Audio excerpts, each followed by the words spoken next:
반가운 얼굴들 이곳저곳에서 그동안 못 보았던 분들도 이렇게 오늘은 특별하게 이렇게 예배에 같이 참석하게 되어서 참 감사하게 생각합니다. 우리 교회 성도들뿐만 아니라 또 여행하다가 여기 오신 분들도 계실 것이고 한국말을 전혀 알아듣지 못하는 이탈리아 사람도 여기에 있어서 우리 성령께서 함께하여 주셔서 듣는 가운데 무엇을 말하는지 조금이나마 이해할 수 있는 그런 은혜가 이탈리아 사람에게도 또 우리 모두에게도 임하기를 바랍니다. 오늘은 참 날씨가 좋습니다. 그렇죠? 9월이 아닙니까? 9월 둘째 주일 벌써 날씨가 서늘하고 좋아서 아침 저녁으로는 쌀쌀한 느낌이 들 때도 있습니다. 새벽에는요.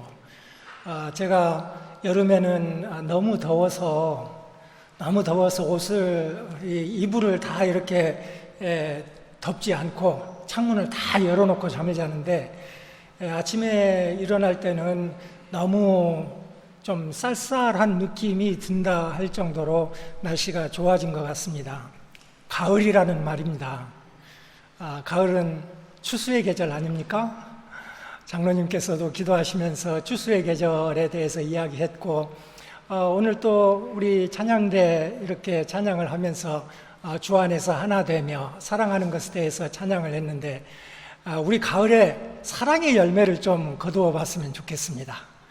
사랑의 열매를 풍성히 거두는 이 가을 좋은 때가 되기를 주의 이름으로 축원합니다. 가을이 되면은 저는 이 날씨가 변하는 것을 느끼면서 하나님이 우리에게 사계절을 주신 것을 참 감사하게 생각합니다. 봄, 여름, 가을, 겨울 이 사계절을 우리가 겪어 나가면서 세상 만물에는 하나님이 때를 주셨구나 하는 그 생각을 하게 됩니다. 봄에는 이제 만물이 싹을 틔울 준비를 하는 그런 때 아닙니까? 그래서 농부는 봄이 되면 씨를 뿌리는 때라고 생각합니다. 여름이 되면 그 뿌린 씨앗이 이제 싹을 트고 이렇게 자라는 기간이니까 여름에는 땀 흘려 농부가 이 김을 메고 거름도 주고 여러 가지 이 식물들을 돌보면서 양육을 하는 그런 계절이죠. 가을이 되면 추수의 때입니다. 그래서 추수의 때 이 가을에 농부들은 그동안 수고했던 그 모든 일들의 결실을 맺으면서 참 올해는 풍성한 수확을 주신 하나님 감사합니다. 이렇게 감사의 기도를 드리기도 하지요. 찬양하면서요. 겨울이 되면 그 추수했던 것을 이렇게 먹고 또 즐기면서 하나님이 우리에게 평안히 쉬는 기간도 주셨다 하면서 또 안식하는 시간을 지내기도 합니다. 이렇게 봄, 여름, 가을, 겨울 1년 4계절을 지나면서 우리는 또한 인생의 계절이 있다는 것도 생각하게 됩니다. 봄, 인생의 여름, 인생의 가을, 인생의 겨울 이 인생의 4계절을 지나면서 우리는 어느 때든지 봄에도 그렇고 여름에도 그렇고 가을에도 그렇고 겨울에도 그렇고 우리는 사랑의 씨를 뿌리고 사랑의 수고를 하고 사랑의 열매를 거두고 이러한 사랑의 수고를 하는 그런 인간이다 하는 것을 생각을 하게 됩니다. 우리는 오늘 제가 지금은 사랑할 때입니다라는 제목으로 여러분에게 말씀을 전하는데 이 말씀을 들으면서 저는 크게 외치지 않겠습니다. 여러분에게 조용조용 이렇게 이야기를 할 터인데 조용히 드리는 이 말씀이 여러분들 마음에 큰 울림으로 이렇게 다가갔으면 좋겠습니다. 예수께서는 요한복음 17장을 이렇게 17장에서 예수께서는 마지막 기도를 하셨는데 이 기도를 하시면서 제자들의 마음속에 이 기도문이 또 밝히기를 이 신비에 새겨지기를 바라셨을 것입니다. 그 예수님의 마음을 우리가 헤아리면서 주여 오늘 요한복음 17장에서 보는 이 말씀들이 우리의 신비에 새겨져서 우리의 인생을 바꾸고 우리가 사랑의 결실을 많이 맺는 그런 사람이 되게 해주십시오라고 기도했으면 좋겠습니다. 지금은 사랑할 때라고 했습니다. 제가 필리핀에 있을 때 사랑에 대해서 이야기를 한 적이 있습니다. 필리핀에서 한국 드라마를 좋아하니까 제가 한국 드라마에 나오는 사랑의 대사를 몇 가지를 알려주었습니다. 필리핀 사람들은 드라마를 좋아하거든요. 한국 드라마를. 그래서 어떤 드라마에 나온 이야기인지는 모르지만 제가 아는 몇 가지 드라마 대사를 알려줬습니다. 한 가지는 문법적으로는 맞지 않는 말이 사랑의 표현 방식으로 이렇게 나오는 것이 있다 하면서 나는 너를 보고 있어도 보고 싶다. 이런 드라마 대사를 한번 알려준 적이 있습니다. 어떤 드라마에 나오는 말이죠? 너를 보고 있어도 또 보고 싶다. 너를 보고 있어도 참 마음에 흡족하지 않아서 너를 내 마음속에 품고 싶다는 그런 말입니다. 그래서 그 이야기를 해주었더니 필리핀 사람들이 야, 그렇게 훌륭한 대사가 있느냐. 사랑의 고백으로 너를 보고 있어도 또 보고 싶다. 계속 보고 싶다. 라는 이 말이 우리 필리핀 형제들의 가슴에 새겨졌나 봅니다. 그 이후로 그 대사가 나왔던 드라마를 밤새껏 이렇게 보았다는 그런 고백도 들었습니다. 또 재미있는 대사 중에 하나는 내 안에 너 있다. 그런 말 있죠. 어디에 나오는 것입니까? 마리의 연인이던가요? 제가 기억이 잘 안 납니다만은 내 안에 너 있다라는 이 말이 유행처럼 이렇게 번진 적이 있습니다. 필리핀에서 사역을 하면서 사랑에 대한 이야기를 하면서 내 안에 너 있다.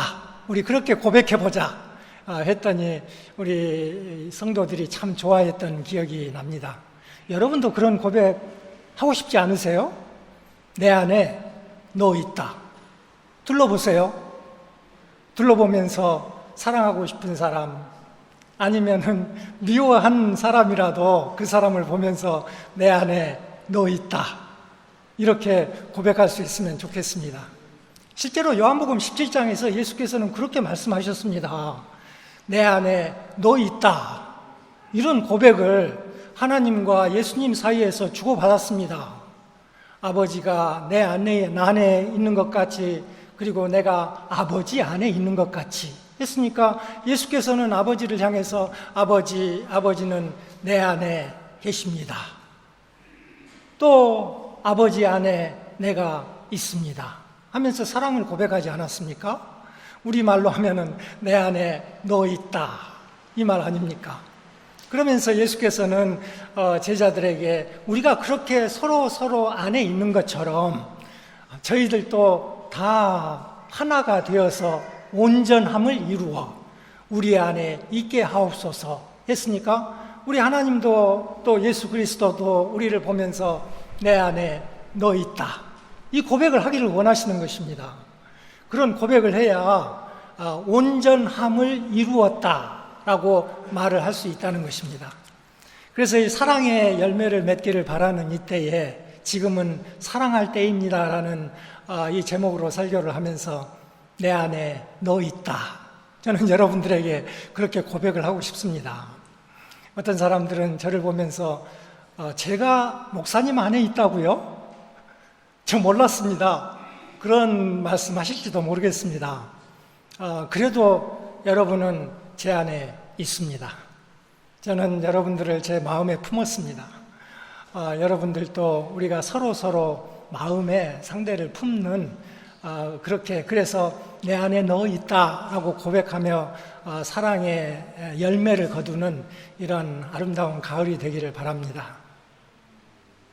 요한복음 17장은 이 내용을 우리가 살펴보면은 내 안에 너 있다라는 이 내용의 요한복음 17장의 기도를 이렇게 보면서 저는 구약을 생각하게 됩니다.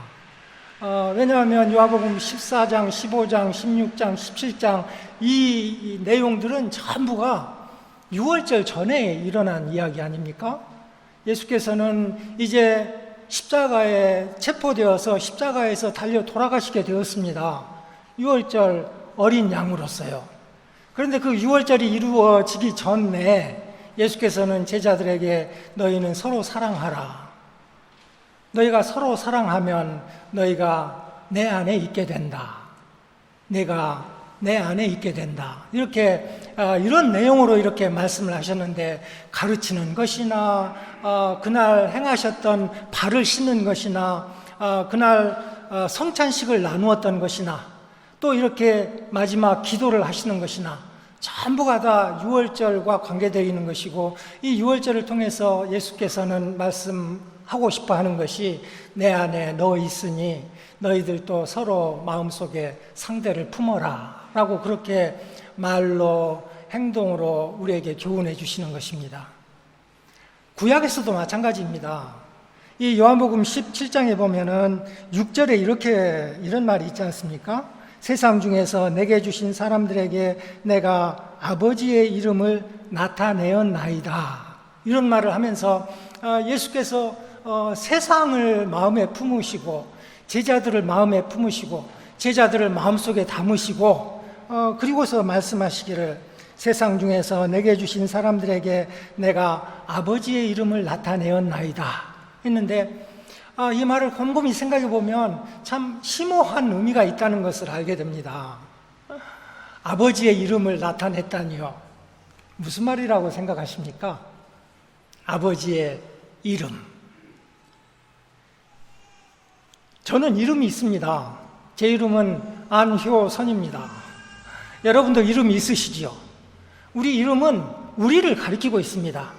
그래서 안효선하고 저를 누군가가 말을 한다면 그 안효선이라는 이름은 제 안에 있는 성품, 나의 기질, 내가 태어나면서부터 지금까지 살아오는 동안 겪었던 모든 일들, 내가 하고 있는 생각, 그리고 앞으로 내가 할 일, 이런 것까지를 전부 포함하는 한 단어를 찾는다 그러면 그것은 제 이름인 것입니다. 그래서 예수께서 내가 세상 중에서 내가 아버지의 이름을 하나님께서 제게 주신 사람들에게 나타내었나이다 라고 말을 할 때는 이런 뜻입니다. 하나님이 제게 사람을 주셨는데 제가 이들을 대할 때에 아버지의 속성으로, 아버지의 성품으로, 아버지의 능력으로 그렇게 내가 이 사람들을 대해서 아버지의 이름을 이 사람들에게, 제자들에게 나타내었나이다. 이런 말과 같은 것입니다. 그래서 제자들은 예수 그리스도를 보면서 이분은 하나님의 아들이야. 하나님하고 똑같아. 이런 고백을 할 수 있는 거 아닙니까?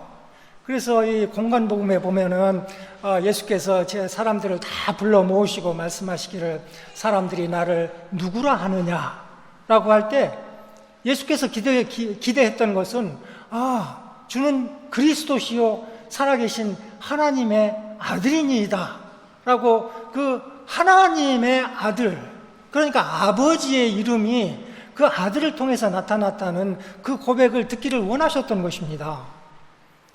하나님이 제 아들을 보내시면서 너는 내 이름을 가지고 내 성품을 따라 내 뜻을 따라서 내 능력을 의지하면서 내가 내게 주는 사람들에게 나를 나타내라. 그렇게 하나님께서는 아들에게 말씀하셨는데 아들이 그 일을 다 하셨다는 말입니다. 그런데 이 구절을 생각하면서 저는 구약에 있는 유월절 전에 있었던 사건을 생각하게 됩니다.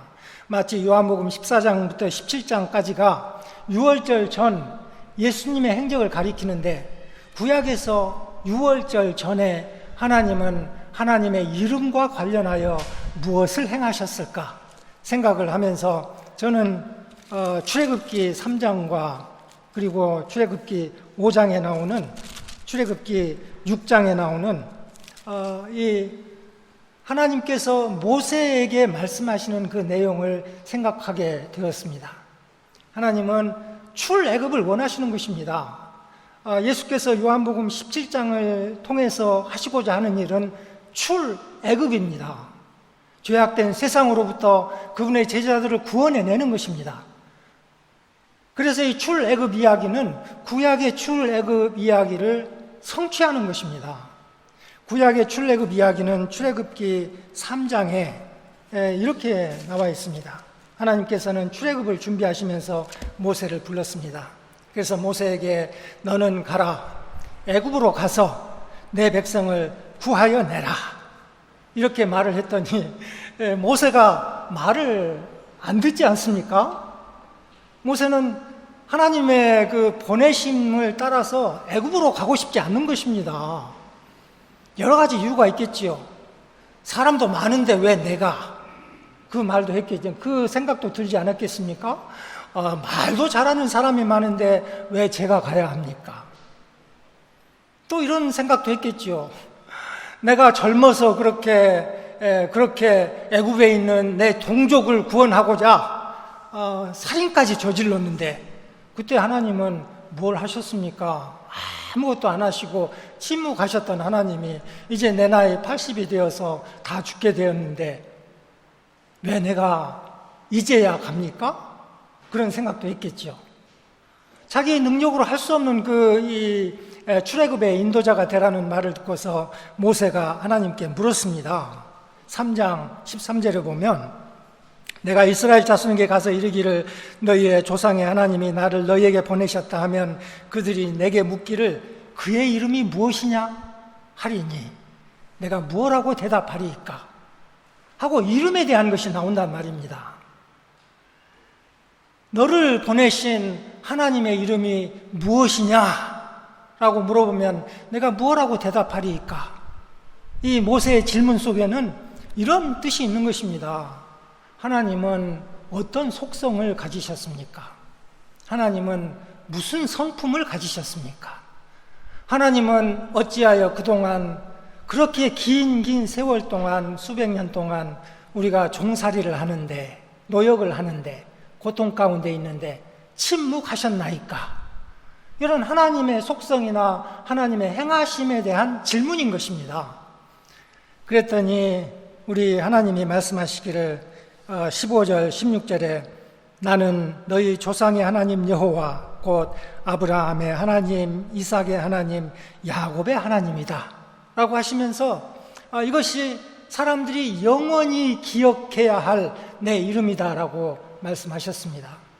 그래서 이 이름을 통해서 우리가 아는 것은 하나님은 아브라함과 언약을 맺으셨는데 이 언약을 하나님께서는 아브라함 때에 끊이지 아니하시고 그 아들 이삭과도 하나님은 그 언약을 이어가시고 하나님은 또 그 아들 야곱과도 이어가시고 1대, 2대, 3대에 걸쳐서 하나님이 되신 그 하나님은 어찌 3대로만 마치시겠습니까?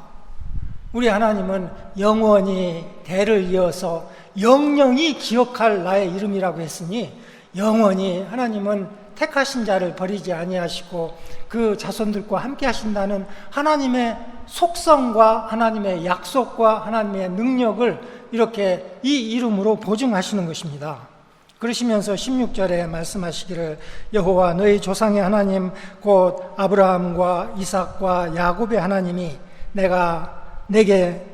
하나님이 내게 나타나 이르시되 내가 너희를 돌보아 너희가 애굽에서 당한 일을 확실히 보았노라 이렇게 말하라고 말씀하셨습니다. 그러니까 여기에서 하나님께서는 아버지 당신의 이름이 무엇입니까?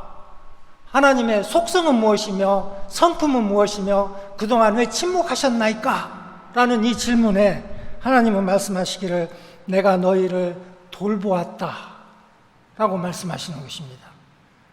그러니까 하나님께서는 모세에게 이 돌보았다는 말을 하시면서 너희들은 하나님의 임재를 하나님의 함께하심을 느끼지 못했지만 나 아브라함의 하나님은 이삭의 하나님, 야곱의 하나님은 그동안 대대로 너희들과 함께하며 너희와 함께 있었다.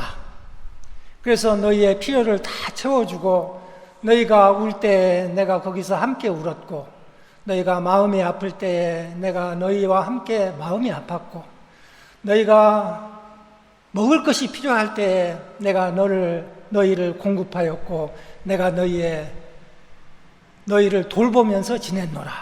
이렇게 말씀하시는 것입니다. 이것이 너희를 돌보아라는 이 단어 속에 함축이 되어 있는 것입니다. 히브리서 6장에는 하나님의 이름에 대해서 다시 말하면서 내가 지금까지는 전능의 하나님으로 아브라함과 이삭과 야곱에게 전능의 하나님으로 나타났으나 나의 이름을 여호와로는 그들에게 알리지 아니하였고 라고 하시면서 이제부터는 이 전능의 하나님이 아브라함과 이삭과 야곱의 하나님이 여호와라는 이름으로 나타나서 이 언약을 실현하겠다라고 말씀하시는 것입니다.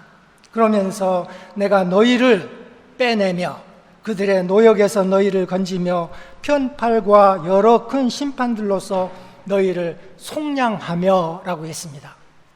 그러니까 여호와 하나님에 대한 이름은 아브라함의 하나님, 이삭의 하나님, 야곱의 하나님 이 이름과 여호와 하나님이라는 이 이름을 통해서 하나님이 우리에게 가르쳐 주시는 것은 나는 너와 맺은 언약을 잊지 않는다. 나는 영원히 너희와 함께하는 하나님이다. 나는 너희를 속량하는 하나님이다. 라는 그런 뜻인데 이 속량이라는 단어는 친족이라는 뜻이 있습니다. 가장 가까운 친척이요. 가장 가까운 친척이 하는 일은 무엇입니까? 도와주는 일인 것입니다. 가난하면 먹을 것을 주고 빚이 있으면 빚도 갚아주고 종으로 팔렸으면 구원에 이 돈을 치르고 구원해내고 하는 것이 친족이 하는 일인 것입니다. 그래서 친족으로서 하나님이 하시는 일은 내가 너희를 구원해내었다. 이것을 말씀하고 계시는 것입니다. 유월절 전에 있었던 이야기입니다. 유월절을 준비하시면서요. 그래서 요한복음 17장에는 이 유월절을 준비하시는 여호와께서 기도하시는데 이 기도에는 바로 이러한 아버지의 이름이 나타나 있다는 것입니다. 6절에 보세요. 세상 중에서 내게 주신 사람들에게 내가 아버지의 이름을 나타내었나이다 하면서 예수께서는 제자들을 돌보고 제자들과 함께하고 제자들이 아플 때 치료하고 마음이 상할 때 위로해주고 필요한 모든 것을 채워주면서 친족으로서 이제 구원하시겠다는 그런 약속이 여기에 담겨 있는 것입니다. 이 기도를 하시던 때에 예수께서는 처음에 이렇게 기도하셨습니다. 1절 예수께서 이 말씀을 하시고 눈을 들어 하늘을 우러러 이르시되 아버지여 때가 이르러 싸우니 하면서 이제는 때가 되었다는 말입니다. 여태까지는 이 결정적인 때가 이르지 아니했는데 이제는 결정적인 때가 이르러서 예수께서는 십자가를 지시고 그리고 속량하시는 일을 하시겠다는 그런 말씀입니다. 그래서 우리는 이 예수께서 십자가에 달리신 그 때 이후로 우리는 똑같은 때를 살고 있는 것입니다. 2000년 동안요. 2000년 동안 우리는 똑같은 때를 살면서 아버지여 때가 이르러 싸우니 하면서 예수께서 기도하시면서 내가 너희 안에 있다 너희가 내 안에 있다 너희들도 서로 마음에 품으라 라고 이 사랑의 말씀을 전하셨는데 지금은 사랑할 때라 그런 말입니다. 그러면서 하나님 예수께서는 내가 너희에게 영생을 주노라 하시면서 3절에 영생은 곧 유일하신 참 하나님과 그가 보내신 자 예수 그리스도를 아는 것이니이다 라고 했습니다. 아는 것이요. 그래서 영생은요 1개, 2개, 3개, 4개 이렇게 질량적으로 셀 수 있는 것은 아니지만 그러나 우리가 이 어떤 측정을 한다면 우리가 하나님과 예수 그리스도를 아는 만큼 우리는 영생을 누린다는 그런 말입니다. 우리가 하나님을 이만큼 안다면 그러면 우리는 영생을 이만큼 누리는 것이고요. 우리가 하나님을 더 알아서 이만큼 안다면 우리는 영생을 이렇게 더 많이 누리는 것이고 하나님 마음속에 꽉 박혀 있어가지고 내 마음이 하나님 마음이고 하나님이 내 마음이라면, 그러면 하나님이 우리에게 주시는 그 영생을 이렇게 풍성하게 누릴 수 있다는 것입니다. 여기서 안다는 말은 참 친밀한 교제를 가리키는 그런 단어였습니다. 성경에서 안다는 말은 남자와 여자가 동침하는 것을 가리킬 때도 말했습니다. 그래서 구약에 보면은 아담이 하와와 동침하매라는 단어가 나오는데, 거기서 동침한다는 말은 안다는 그런 말이었습니다. 그래서 안다는 말은 이렇게 친밀한 교제를 가리키는 거기 때문에 우리가 하나님을 알기를, 예수 그리스도를 알기를 그렇게 친밀하게 알면, 그러면 우리는 영생을 누리게 된다는 그런 말입니다. 그러면서 말씀하시기를, 기도하시기를 11절, 나는 세상에 더 있지 아니하오나 그들이 세상에 있사옵고 나는 아버지께로 가옵나니 거룩하신 아버지여 내게 주신 아버지의 이름으로 그들을 보전하사.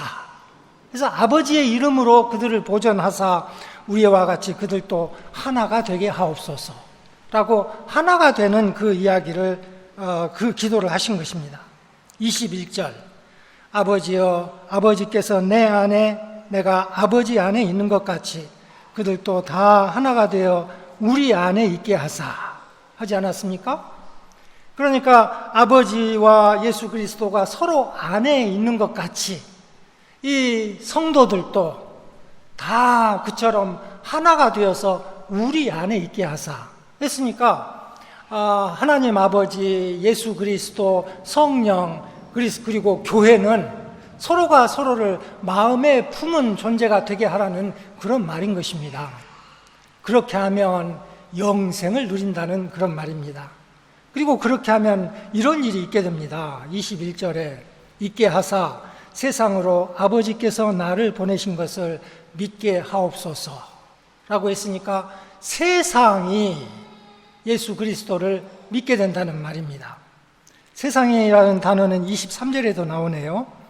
곧 내가 그들 안에 있고 아버지께서 내 안에 계시어 그들로 온전함을 이루어 하나가 되게 하려 함은 아버지께서 나를 보내신 것과 또 나를 사랑하심 같이 그들도 사랑하신 것을 세상으로 알게 하려 함이로소이다 라고 했습니다. 우리는 흔히 말하기를 선교하는 교회는 아름다운 교회라고 말합니다. 선교하는 교회, 아름다운 교회. 그래서 선교를 목표로 삼고서 교회마다 우리 선교합시다 그러면서 단기 선교도 가고 선교사도 보내고 그러지 않습니까? 예, 이렇게 가서 선교하는 것 중요합니다.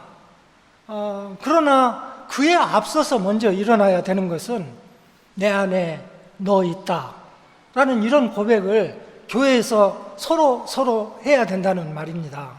내 안에 너 있다. 하나님을 향해서도 내가 하나님 안에, 하나님은 내 안에. 주님을 향해서도 내가 주님 안에, 주님은 내 안에. 우리가 서로를 보면서도 너는 내 안에, 나는 내 안에. 이렇게 하면은, 그러면 그것이 온전함을 이룬다는 것입니다. 온전함을 이루어. 부족함이 없다는 말이죠. 이렇게 되면 나오는 것이 세상으로 알게 하려 함이로소이다 했는데 뭘 합니까? 아버지께서 나를 보내신 것과 또 나를 사랑하신 같이 그들도 사랑하신 것을 세상으로 알게 하소서라는 것입니다. 우리가 서로가 서로를 향하여 너는 내 안에, 나는 내 안에 이렇게 고백할 수 있으면, 그러면 이 안에는 말이죠, 36도가 72도가 되고 72도가 144도가 되고 144도가 288도가 되고 이렇게 온도가 높아가는 것입니다. 사랑의 온도가. 그래서 이것이 온전한 사랑이 될 때에 이곳에 오는 사람이 이곳은 참 따뜻하다. 야, 여기에서는 참 다른 데서 느끼지 못하는 그런 따뜻함이 있다, 훈훈함이 있다 하고 여기 와서 열기를 느낀다는 말입니다. 온기를 느낀다는 말입니다. 그래서 그 온기를 느끼면서 이 온기가 어디서 온 것일까? 이 사람의 이름은 무엇일까? 생각을 하는 것입니다. 그 이름이 예수 그리스도의 이름 아닙니까? 내 이름으로 무엇이든지 원하는 대로 구하라. 그리하면 이루리라. 이 이름이 우리 주, 우리 아버지 하나님의 이름 아닙니까? 예수께서 말씀하시기를 내가 아버지의 이름으로 저희를 짓겠다고 했는데 그 짓겠다는 말도 방문하다, 돌아보다, 간호하다, 치료하다, 필요한 것을 채워주다, 섬기다 그런 뜻이 있습니다. 우리 주님이 우리를 그렇게 아버지의 이름으로 섬기셨기 때문에 우리는 주님을 보면서 아버지의 아들이시네, 하늘아버지의 아들이시네, 이것을 알고서 우리 주님을 사랑하게 되고 아버지의 자녀가 되는 거 아닙니까? 그런 것처럼 사람들이 우리 안에 오면서 아니 여기는 왜 이렇게 따뜻해? 이 사람들의 주인은 누구야? 이 사람들은 무엇을 믿는 거야? 하다가 주님 닮았네. 아버지의 이름이 여기에 깃발이 서 있네. 이렇게 하면서 세상으로 하나님이 그들을 사랑하신 것처럼, 하나님이 아들을 사랑하신 것처럼 그들도 사랑함을 알게 하소서. 그렇게 해야 된다는 말입니다. 선교 아닙니까? 우리는 선교하면서 선교를 멀리서 찾고 있는데 우리는 가만히 있으면 사실은 선교가 되게 돼 있습니다. 관광객들 찾고 오지 않습니까? 모르는 사람들 이렇게 가다가 아니 저건 무슨 교회야 하고 들어와 보지 않습니까? 그들이 가서 소문내지 않습니까? 와, 거기 갔더니 뜨겁더라. 주님이 살아계시더라. 우리 아버지가 살아계시더라. 해서 선교가 저절로 이루어지는 것입니다. 우리 주위 돌아보면서 그렇게 고백했으면 좋겠습니다. 네 안에 나 있니? 내 안에 너 있다. 이렇게요. 제가 필리핀에 있을 때에 참 껄끄러운 사람이 하나 있었습니다. 되게 마음에 안 들었습니다. 지금도 그때 생각하면 그때로 돌아가면 정말 싫습니다. 그 사람 정말 싫었습니다. 그래서 그 사람을 만나면 제 말이 까칠해졌습니다. 까칠 아세요? 시비를 가린다는 말입니다. 따뜻한 말이 아니라 칼날 같은 말, 정의라는 이름으로 옳고 그른 것을 딱딱 구분하면서 정말 차게 까칠하게 대했는데 어느 날 우리 하나님께서 말씀을 통해서 가르쳐 주셨습니다. 너희 관용을 모든 사람들에게 알게 하라 하고서 이 안에 들어가는 것에 대해서 말씀해 주셨는데 내가 그 안에 들어가 봤습니다. 그랬더니요, 그 안에 들어갔더니 세상이 달라졌습니다. 옛날에는 제 눈으로 이렇게 바라보면서 저놈 참 나쁜 놈이네, 저놈 이기적이네, 저놈 참 함께 할 수 없네 하고 밥맛 떨어진 사람이었는데 그 안에 들어갔더니 그 사람 안경을 쓰는 것입니다. 이렇게요. 그래서 그 사람 안경을 쓰고서 저를 바라보니까 제가 참 잘못했더라고요. 그 사람 원래 본 뜻은 그게 아닌데, 저 사람이 의도는 그게 아니었는데 내가 참 잘못했네 하고서 그 사람의 관점으로 나를 바라봤더니 이제 그 이후로는 저를 책망하게 됐습니다. 그 사람을 옹호하게 되고요. 우리가 여기에서 살면서 서로를 보면서 그 사람의 관점으로 보면서 내 관점이 아니라 그 사람의 관점으로 보면 우리 주님은 이러하셨는데 내가 이를 제대로 이해하지 못했구나 하면서 사랑의 열매를 맺게 될 것입니다. 우리 한번 돌아보시죠. 너 안에 나 있니? 내 안에 너 있다. 바로 옆에만 하지 말고요. 저 멀리, 여기서는 또 멀리 서서 보잖아요. 저 사람 밥맛 없어 하고서 멀리 떨어져서 섰는데, 그 사람 보세요. 이렇게 보면서, 너 내 안에 있다. 용서 못하는 이유요? 왜 못하는 줄 아십니까? 딱 한 가지예요. 주님이 내 안에 없으니까 그래요. 주님이 내 안에 없으니까. 그래서 예수께서는 사랑이 없는 에베소 교회에 요한계시록에 보면 말씀하시면서 보라, 내가 문 밖에 서서 문을 두드리노니 누구든지 내 음성을 듣고 문을 열면 내가 그에게로 들어가 그로 더불어 먹고 그는 나로 더불어 먹으리라라고 했습니다.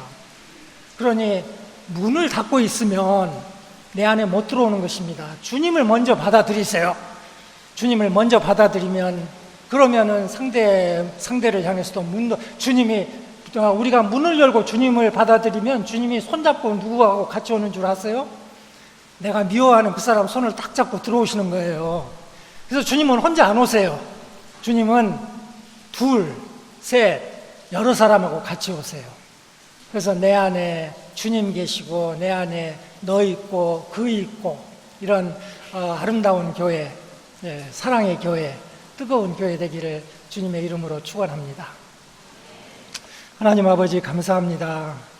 저희들이 무엇이고 한데 저희들이 세상 살면서 다른 사람 정죄하고 다른 사람 책망하고 나를 남보다 낮게 여기면서 살겠습니까? 하나님 아버지, 저희들의 교만을 꺾어주시고 우리로 하여금 마음문을 열게 하사 우리 안에 들어오셔서 우리로 주님 마음 같고 우리로 하나님 마음 같고 아버지 닮은 하나님의 아들 주님 닮은 주님의 제자 되게 하여 주시옵소서. 그리하여 우리 마음속에 주위에 있는 사람들을 품고 이 세상을 뜨겁게 열심히 하나님 나라를 사랑하며 살아가는 하나님 나라 백성들 되게 하여 주시옵소서. 예수님 이름으로 기도합니다. 아멘.